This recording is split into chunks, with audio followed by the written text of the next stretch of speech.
So with the conclusion of what, in my opinion, was a great season of Daredevil Born Again, and my enjoyment of what Stephanie Phillips and Lee Garbett are doing with Daredevil now, I Mm. decided I wanted to catch up on what Matt Murdock has been up to. So I'm going back and rereading a bunch of Daredevil stuff out of order. I'm going to do the Zdarsky's run so that I can do Devil's Reign, because I've never actually read Devil's Reign and I want to.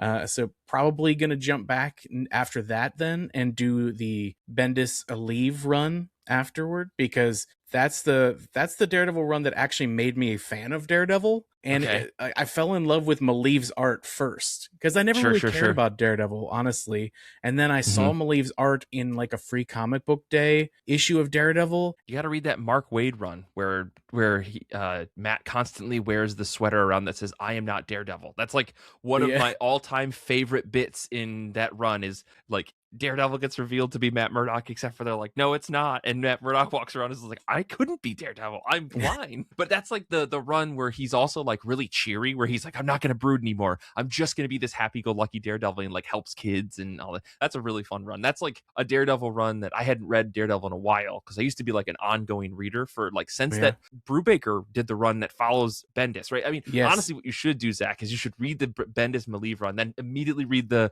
Brubaker run, and then immediately read the Diggle run, because they do the thing in that run. Maybe we've talked about this before, where Bendis leaves his run with Daredevil in jail, and then he Mm-hmm. goes, "Okay, Brubaker, it's your story now. Figure out how this works," right? And Brubaker then does his whole thing and leaves it with, "Okay, Matt Murdock is in charge of the hand now. Like, I'm done with this." And Yeah. Diggle leaves, or Diggle has to take over, right? So, like, very, very interesting, like, how that was kind of the thing where we're just going to leave Daredevil in this fucked up place, and then the next writer has to figure out how we do things.